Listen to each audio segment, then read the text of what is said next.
Hello, everyone. Welcome to our December office hours.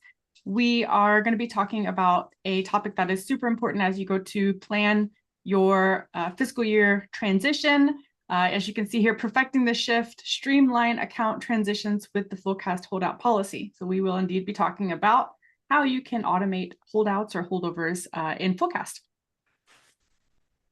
We should have done a poll at the very beginning. Oh, yeah. Holdouts versus holdovers. Oh, terminology. Yeah. What do you guys call it? Then once and for all, we'll have an answer to what we should call it. Yeah, so we'll go ahead and get started with a quick agenda slide and then go from there. Really simple agendas today. So quick welcome and introductions. We'll do that in a moment.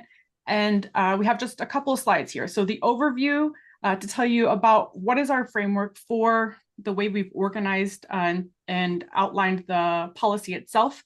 We'll go through the key configuration, particularly for the open opportunities that you're actually applying holdouts to. We'll talk through the execution pieces and requirements. And then Tyler's going to take us through a demo, real time, kind of going through how to set up the policy, how you do the flow requirements, what's necessary there, and then how these holdouts are actually executed and how you can keep an eye on them in Salesforce. So with that being said, quick last piece there, Q&A is monitored at all times. If you have a question, feel free to ask it, and I'll make sure we get to those either throughout the session or definitely by the end of the session. And you will get the recording via email tomorrow. Quick introductions. I'm Ashley Kim, Customer Education at Fullcast, joined here by Tyler Simons, Director of Product. Thank you, Ashley. Take it Thanks away. for having me. You're welcome. I don't need to do any other intro, do I? I don't think so. Nah, that's good. All right, great. Let's talk about holdouts. Why are we doing it around this time of year? Because everyone is so busy doing all their territory planning and their quota planning. Why are you bothering us with holdouts? Well, guess what? Holdouts are kind of important when it comes to the big cutover to your new fiscal plan, whether you're with Fullcast or not. I mean, even if you're in spreadsheets and you're data loading all your account owners in, what do you do with those open opportunities? Before the holdout policy existed, people had to keep track of them somewhere. So where do those open opportunities go? Do they stay with the rep? Do they get transferred immediately to the new rep?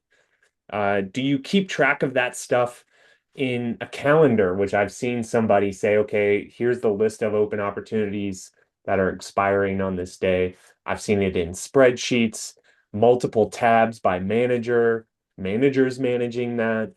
And when you start to think about the different places you can keep all of these tasks and in wanting to enforce your holdout policy, um, mistakes will get made. You'll miss stuff, right? That's just the nature of how things get spread around, and you'll forget to, transfer an open opportunity when the holdout expires. And the right way to compensate reps when you forget to transfer an open opportunity is to double comp, which can cost you a lot of money, especially if it's a large deal. And we certainly had a customer in the past that did not implement holdouts and ended up having to double comp on, I think it was something like $1 million plus opportunity because it just didn't get transferred in time and everyone was screaming about, well, I should get paid on this. So this is super important. And it's something that's very easy to automate and enforce a policy and be very clear about what that policy is. And we've had this again for a really long time, and we've had a lot of feedback on it. There were some missing use cases, and so we spent some time adding those use cases this year. And we'll kind of talk through what those are and some of the old stuff, some of the new stuff, and we'll have fun. Okay. So let's talk about before we get into the demo, I'll just like paint the overall framework of everything here. So the policy framework, what used to be in the old world was just is the open opportunity eligible for a holdout, or is it not eligible or ineligible for a holdout? And what we always did with the ineligible opportunities or open opportunities was transfer them immediately. Well, What about renewal opportunities that are owned by account managers? What about different types of partner opportunities or opportunities that we actually don't want to even touch at all? I want you to leave them with the existing opportunity owner. So we've added an exempt section. And so this category is at the very top of the policy itself, and you'll go ahead and see that in a bit. And so you'll say, okay, well, these opportunities are exempt. Now let's pick the opportunities that are left. Which ones are eligible and ineligible for an actual holdout to be processed on?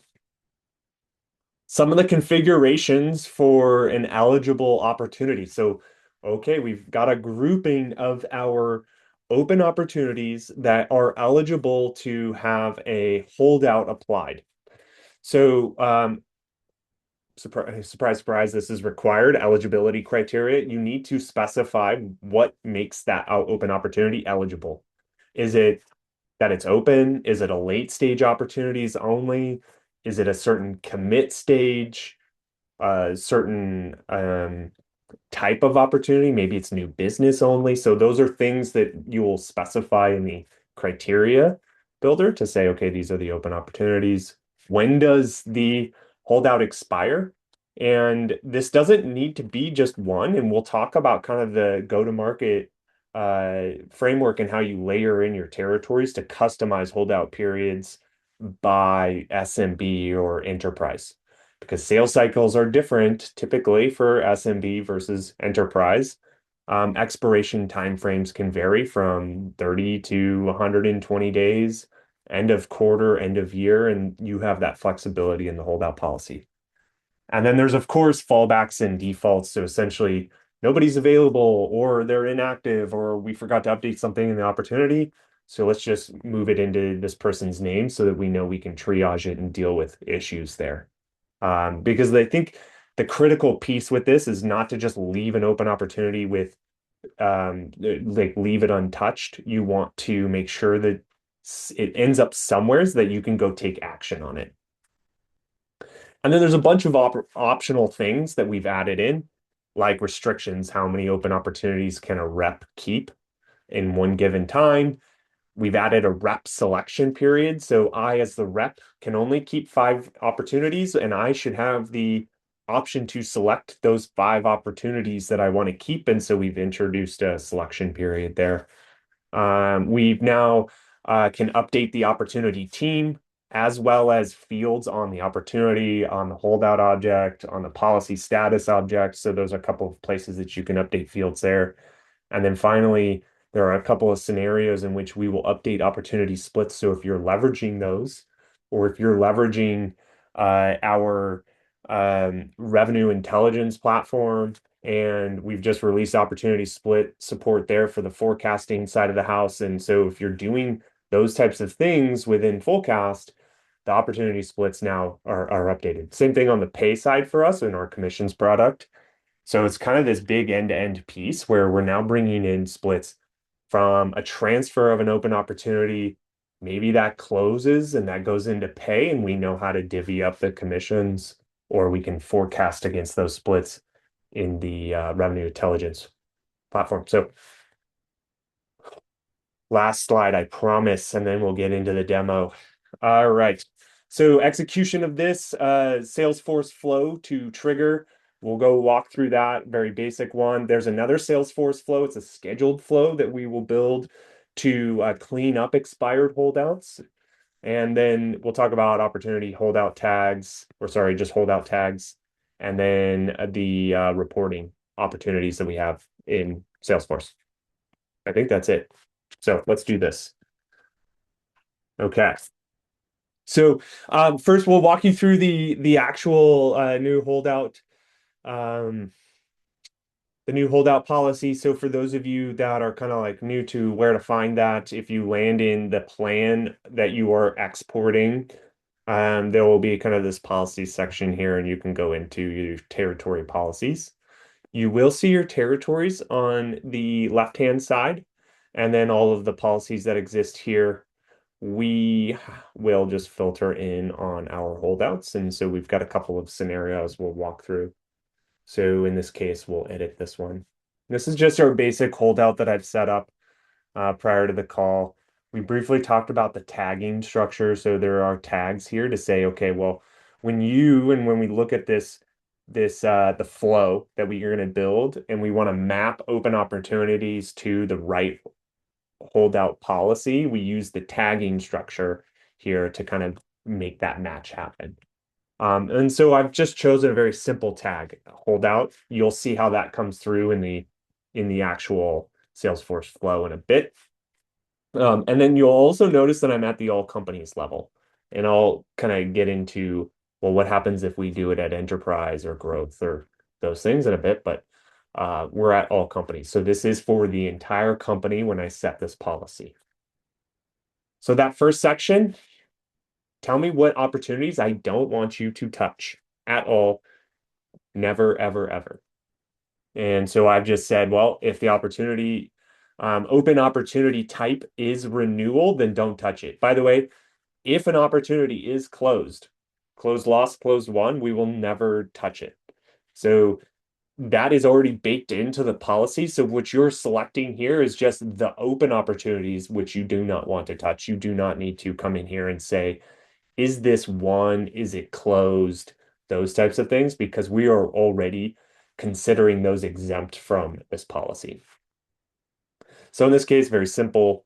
Here it is, type equals renewal, exempt it. Also, there is an easy way to just say, well, I only want to consider the open opportunities that are owned by the same person that is owning the account, right? So in this case, if Ashley owns the account and she owns that opportunity, that open opportunity, then that would be considered into the eligible and ineligible. Now, if Ashley owns the account and Tyler owns that open opportunity because he's the renewal manager, then that essentially means that, okay, that open opportunity is not considered in this holdout policy. So toggling that on says if it's a mismatch, we won't touch it. All right. Eligible opportunities. Whoa, there's a lot of cool stuff in here. So the first bit, which was our required section, holdout selection criteria is required. What are the criteria in which an open opportunity shall have an old holdout applied? In this case, I just said amount greater than 5, but I think a lot of times what you'll see is maybe an amount, or you'll see something that's like mid to late stage open opportunity, maybe commit dates or a type. So those are all things that are customizable. We've got the and or conditioning. We won't go into that today, but so any opportunity over $5, we will consider it as a holdout. There are holdout restrictions that can be applied. In our basic opportunity, we haven't actually set this up. But essentially what this is to say, is that I only want to keep 5 open opportunities with any given rep. Anything that the rep tries to keep above those 5, then we will essentially move those immediately. You can make this via sorting, so sort descending, and maybe you want to do it by amount. And so in this case, we will take the lowest amount opportunities and move those to the new account owner. So you can change that. And this is by the user, not by the account. We used to kind of do something similar to this, which was at the account level. So if the account had like 3 open opportunities, you can only keep maybe 2. And the reality is it's actually at the user level or at your rep level that you want to manage that at. And so we kind of look at it through that lens now. All right, so we'll just go ahead and hide that. The next piece is a participant selection period. So this is where, you maybe have the holdout restriction in place and you're wanting to give reps an opportunity or a chance to keep certain open opportunities. The rep might have 10 open opportunities in their name. You're going to give them, let's say, 10 days to go in and select those open opportunities. In the case of what we would run for this selection period, it created a simple checkbox, a Boolean field in Salesforce called keep opportunity. You can use a pick list or whatever you'd like through this, but certainly I would keep that selection period in Salesforce on the opportunity itself. They would go in and check the open opportunities they want to keep during the selection period. So what ends up happening is the account changes from Ashley to Tyler. Open opportunities that meet this criteria have a 10-day holdout applied. You have 10 days, rep, to go pick your open opportunities. Then from there, when the 10 days expire, we run a clean out job to say, well, which ones did the rep actually keep or not? In this case, anything that is true, they've said, I want to keep. Anything that is unchecked, we will transfer immediately. So just to reiterate, that 10 days is from the time of the account ownership transition. Correct. Okay. And then finally, if you are using the participant selection period, then those with the keep opportunity equal to true, we will stamp a 90-day holdout or kind of re-up the holdout for an additional 90 days for those periods. If you had this off, then it would just say, okay, well, anything with an amount over $5, we will stamp a 90-day holdout on it. Additionally, you can choose other things like end of next quarter, half, fiscal year. And this is also where you would customize the expiration time frame for your enterprise or growth. So if I'm at all companies, this is a global setting, but maybe you want it to be 120 days for enterprise, then you would build that holdout policy at the enterprise level. And I don't have any holdout policies here, but if I was to do it, I would come in here and add the policy under the eligible piece. We can say 120. And so 130, since I typed that. Then when I save this, if the account in Salesforce is located in the enterprise territory because you've planned your territories in Fullcast, it's assigned to maybe Great Lakes or strategic, then Fullcast knows to prioritize this holdout policy over anything else. And it will apply that 130-day holdout to those open opportunities attached to that account. So here you could build out multiples where you say, okay, here's the holdout for enterprise, save. And then here's the holdout for growth. Maybe that's 30 days, saved.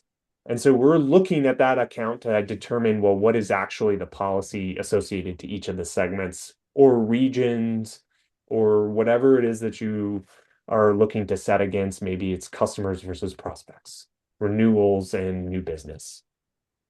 So that can be managed through that. Since we're here, we can just kind of keep rolling through a lot of this stuff here. All right, so the next piece is like, okay, well, when it expires, what do we do with the open opportunity if it's still open? If it closes during that period, we don't care, we don't look at it, we don't clean it up, we don't touch anything there. But if it is still open, what do we do? Do we assign it to the current account owner? In this case, if it was transferred from Ashley to Tyler, Ashley had 90 days or 26 days to close that open opportunity. She did not. And now it gets transferred to Tyler. The other option is to assign it to somebody on the account team. So in this case, if I said, okay, go assign it to the person that holds the account executive role on the account team, that is also likely me because it got transferred to me account owner wise. I'm also on the account team as the AE, so it would assign it the open opportunity to me. So two options there. And then before you could only pick to do the account team, or sorry, the opportunity team member creation and or update the fields on the opportunity. Now you can do both. So I could also choose to say, well, when it transfers, make sure you add Tyler to the opportunity team as the account executive. So don't just change the ownership of the opportunity, but also add it to the opportunity team and then update any other fields that you wish. So we have opportunities, we have policy statuses, which are the main core record or object for everything that's happened with the holdout. So if you're wanting to see how we decided, what we decided, those things, that would be the policy status. And the holdout record is actually the information relating to the holdout. So a common example of maybe what you might want to do is on the holdout or on the policy status, stamp the person that has the holdout, or maybe it's stamp some sort of value or information relating to a holdout policy onto the open opportunity. Maybe that might be the holdout owner. You want to find the holdout owner and you want to stamp them to a field on the open opportunity. You can do that here through the field updates. Close that out. Opportunity splits. So this is our first pass at this. Feedback's always welcome as everybody's implementing these things. But the things that we chose were three scenarios. So the three scenarios are when the holdout starts. So open opportunity is owned by Ashley. Holdout gets applied. I'm the holdout owner, so I'm going to be transferred. The open opportunity is going to be transferred to me when it expires. But the holdout had just started. So you can set an initial split, optional if you want to use this one or not. Maybe you only do splits when it expires and gets transferred, and that's fine. You can do it that way. In this case, if we wanted to, we can make that split. Maybe that new current owner split for Ashley is 90 and then I get 10% because I haven't done anything. Or maybe it's 50-50. It's whatever your policy is. Then, if it expires, the holdout is now 26 days later. The open opportunity is transferred to Tyler away from Ashley. So it has been expired. Now, what we need to do is maybe it's a 50-50 split between us. And so you'll see that reflected on the opportunity split object in Salesforce.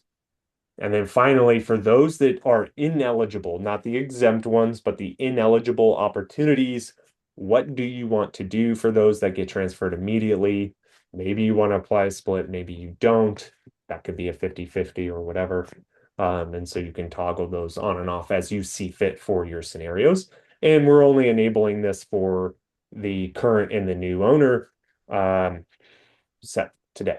So, and certainly is like you think about different types of opportunities and stuff, we could probably solve for that up in kind of building out multiple policies so you can deal with multiple splits.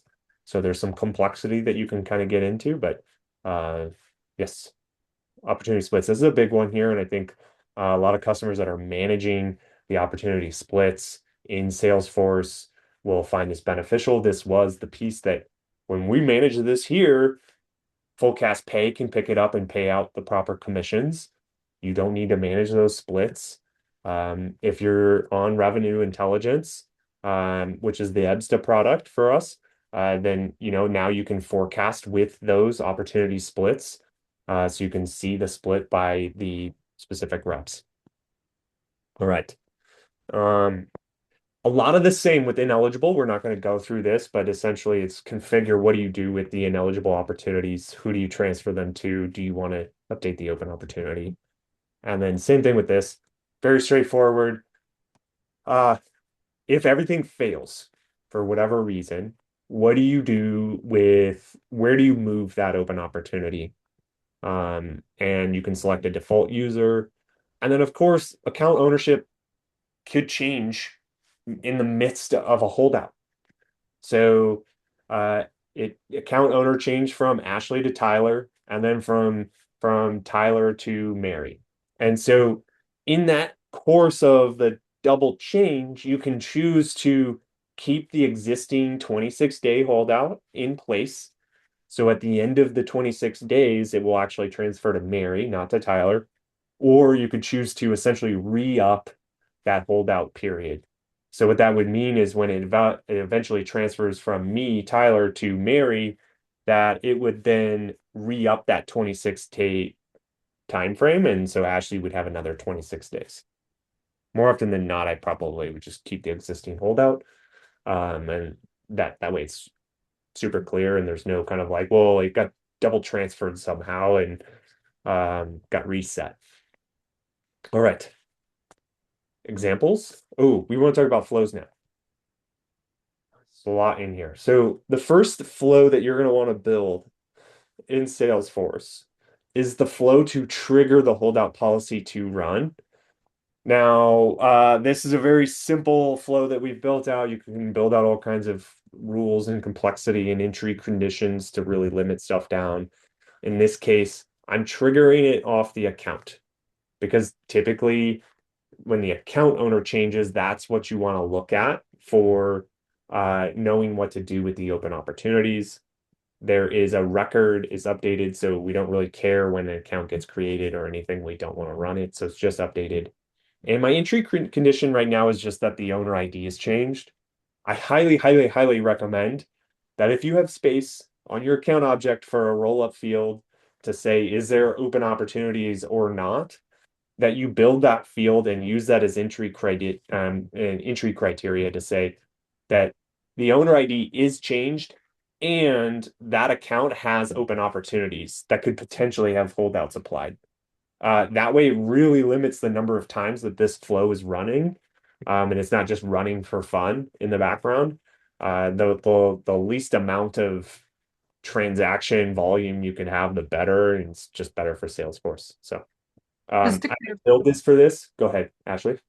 no, I was going to say just to kind of make sure I understand. So this is something that theoretically you could also do this in the Fullcast policy side, but your explanation here is regarded to not just like what is the Fullcast policy doing, but also what's efficient or best practice in terms of managing the flow activity in Salesforce.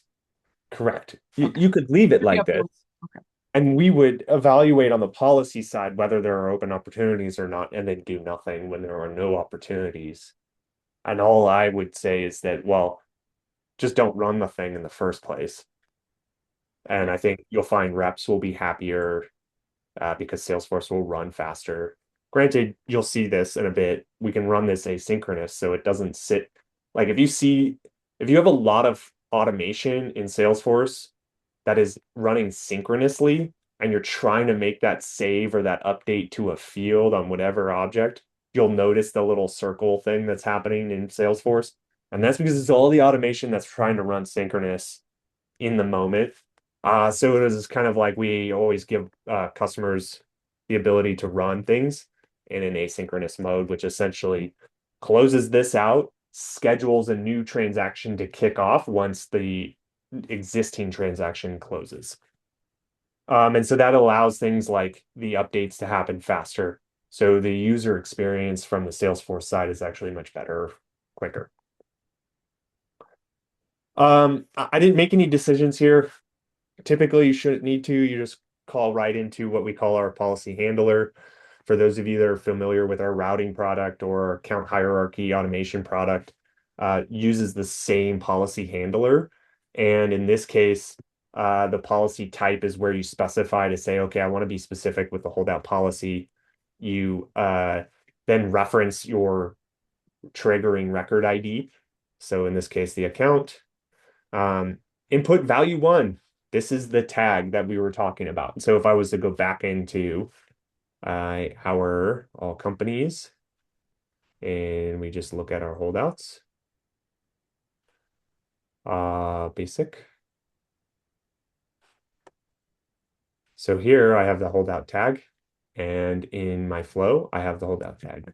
So if I was to change it like this, nothing would happen when I run this because it doesn't match to that policy. There's a lot more complexity we can do with tags. We are not going to talk about it today. If you are using the routing product, you probably know about all of the complexity with tags and how fancy you can get. And certainly you can reach out to your CSM or your implementation consultant on kind of how to manage those tags. Nothing is needed for input value two, so we can ignore it. This is required.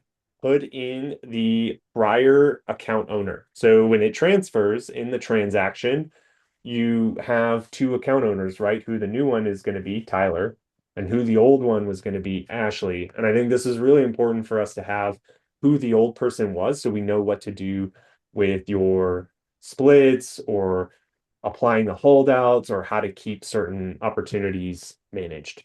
So we require that for input value three, and this is all in the documentation, so you don't need to memorize it or write it down. And then finally, recommended to run this asynchronously. If you are transferring, let's say, an entire territory from one person to another because that person got promoted. So Ashley got promoted from growth to enterprise. I'm taking over Ashley's territory in growth, and Ashley owned 400 accounts. This is going to run a heavy load on this holdout policy. Of course, you can cut that down, right, with the roll-up field we talked about. But in this case, right, if there's a lot of open opportunities that exist, then by running this asynchronous, we make this run in the background. So I think that's critical for updates against that account owner. So we're not hitting transaction limits, SOCL query limits. You're just seeing a lot faster environment from the UI front as well. So that's what async is there for. Put it in. There are reasons that customers have to run this synchronous. You will know if you are one of them because you will hit things like concurrent limits and scheduled job limits. I think it's like Apex schedule jobs. I can't remember the exact thing, but there's limits there that exist. And if you hit them, you'll know, and you'll know to have that just be turned off. And that's why we don't default it to async, because we have to provide those options for customers that have crazy Salesforce instances. This is the flow. Save it, you're good to go. The other flow that we need to build is the cleanup of the holdout policy before before all this work we did on the holdout itself. You had to run what we called the Fullcast scheduler, which was this was before scheduled flows even existed. There was no way to say go run a piece of automation on a set cadence. And so we built a Fullcast scheduler to it's actually called Fullcast job in the object if you have our managed package installed, and it essentially can run on any kind of time frame. It's still relevant because if you really like think about how often they allow you to run this daily, once weekly, you can kind of trick this to run this a little bit more often, but um, essentially our scheduler can run every minute if you really wanted to. Not recommended because again, the scheduled Apex jobs kind of starts to get crazy, but you can do this. In this case, holdouts, really you only need to clean up holdouts once a day. And so in this part, we've just scheduled it for 12:15 a.m., run it daily. What is our criteria? So we have a holdout. Is the holdout expired? In this case, we might want to say it's true. So the holdout has expired, and you will call into the holdout policy. This actually might be a little bit different. I think it's actually I think it's called holdout cleanup. That will be in the documentation, and we'll make sure that that is correct.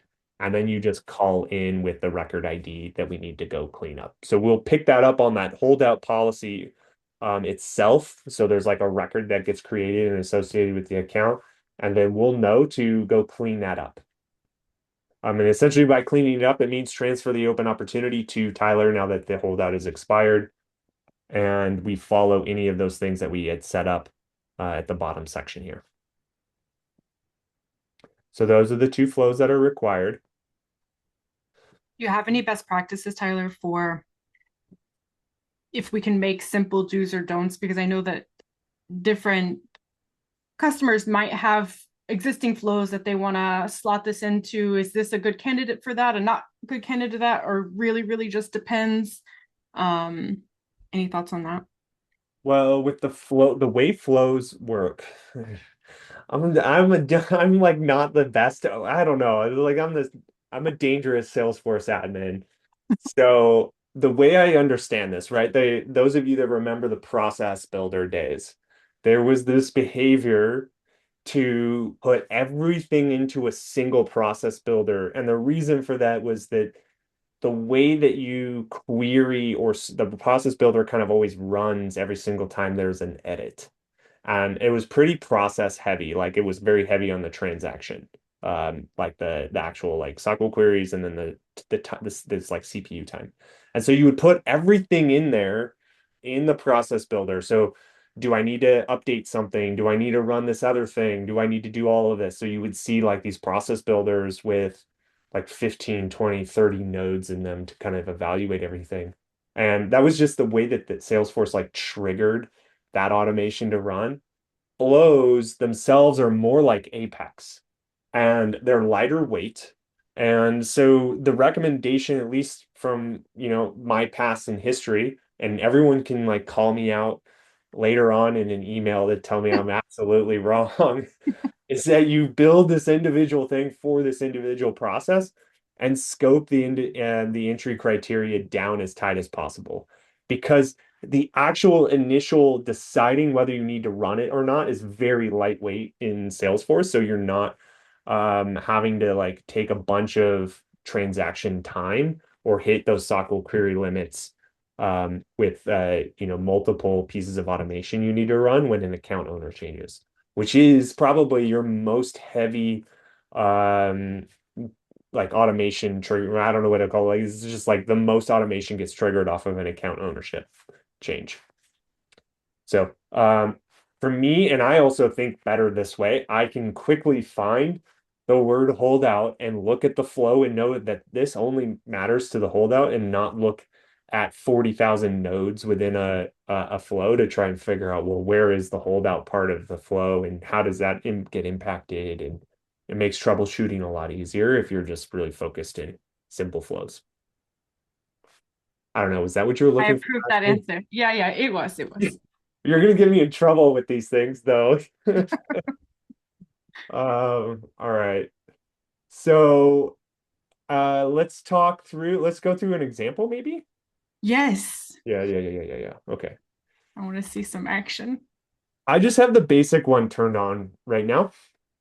We've got Tom Williams, Porsche, Audi, and we've got so I want to actually just transfer this back to uh, our owner, our original owner.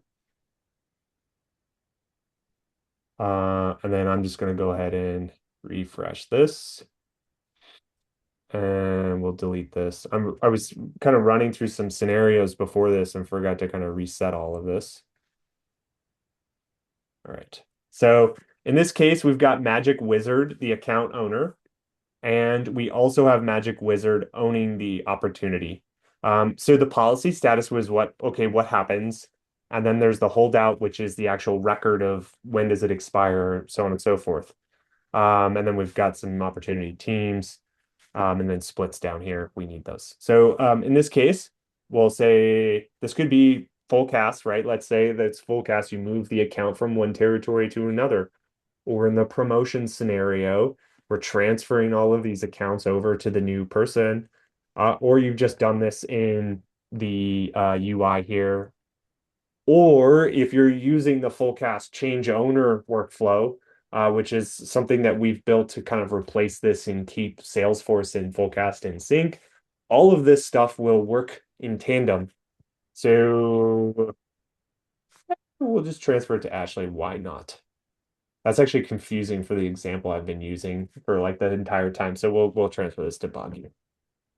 I don't think I'm in this instance, otherwise I would do that. All right, so Buggy is now our new account owner. And we'll just refresh this because it's running asynchronously. Whoa, cool. All right.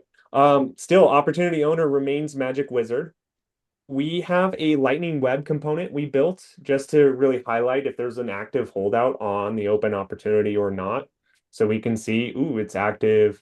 This is the expiration date of that holdout. And when it expires, we're going to transfer that to Boggy. The policy status, which we'll open up in a new tab. For those of you who haven't seen these policy statuses, essentially a quick summary of all the relevant information. This is really, you're probably not going to look at these a ton unless you're troubleshooting or trying to figure out like, why did this go to this person? Why did it happen this way? And this is where the stuff gets helpful. So we log all of your inputs. So at the time that we run this, what were all of the core inputs that we needed to know how to make that decision, right? Then the process itself. So we'll walk you through that policy process because if this happened 90 days ago and you changed your holdout policy, you're going to want to see what happened 90 days ago, not try to reference the current holdout policy and try to like do some magic to remember how did this get here. So we log all of the process of how we made the decision and then essentially the output of where did we put this, who did we transfer to or not transfer to or build the holdout owner. There's other stuff down here, but not really relevant. And at least for the holdout stuff, you can see like the policy it matched to, which is helpful. And the opportunity it matched to. And then if you're kind of wanting to know when it ran itself, you can always look at the last modified date here, right? So that's kind of the core pieces for our policy status. And then let's look at the holdout itself. So this also is just another place to store a bunch of information. So the key here is here's our expired holdout. So when it does expire, we kind of check that box. So that's how we know the cleanup needs to happen. This is our default user. So if everything fails, transfer it to Leo. The team member on the roll. So this is just us like classifying that this is a holdout owner and who that person is, which would be the magic wizard. Um, in this case, we are also showing you when does the holdout expire and when did it start and the holdout time frame.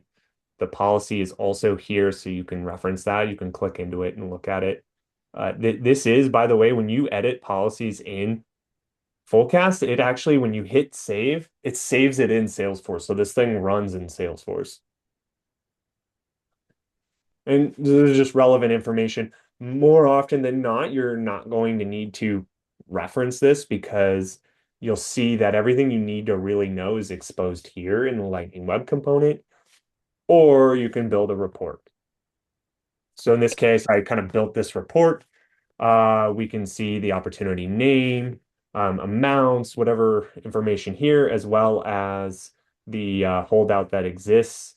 And I didn't add who the holdout owner is, but in this case, we've got the start date, the end date, and how long it needs to be there for. So that's kind of everything that exists there for the basic holdout. And this basic holdout, by the way, is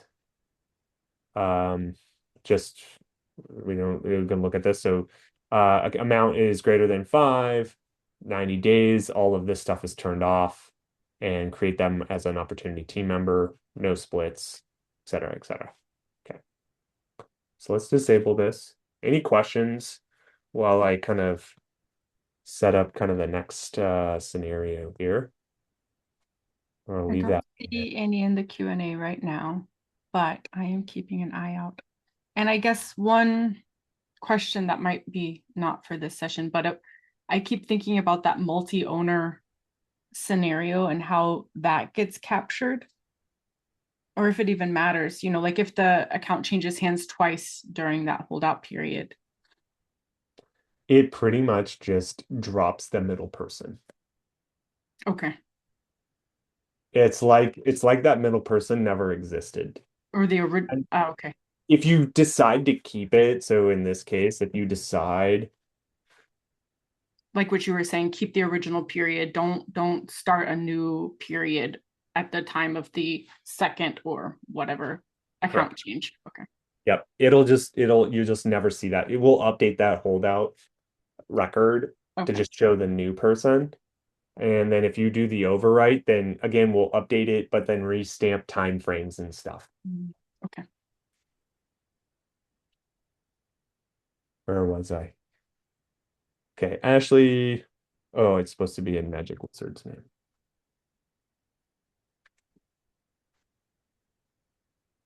All right, matching, refresh this.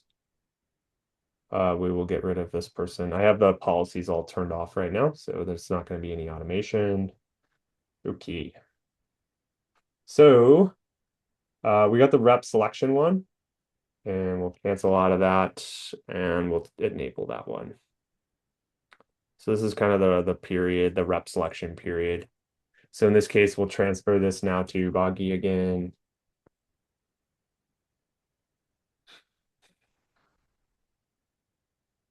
transferred. We'll refresh the opportunity. And so now what we see is we've got a holdout expiring on 12/13, so in 10 days. So it looks like a holdout, but it's really just 10 days of holdout period. You can see that.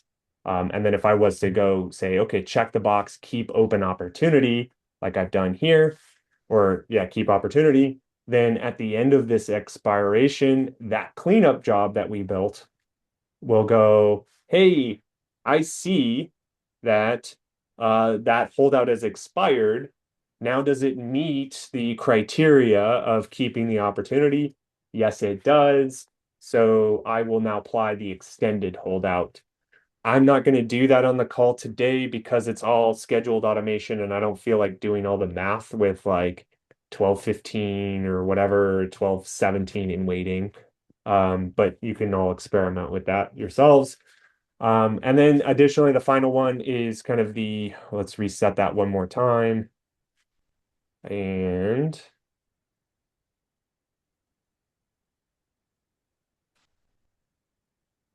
we'll refresh that. We have Magic Wizard. We'll rechange this to also Magic Wizard.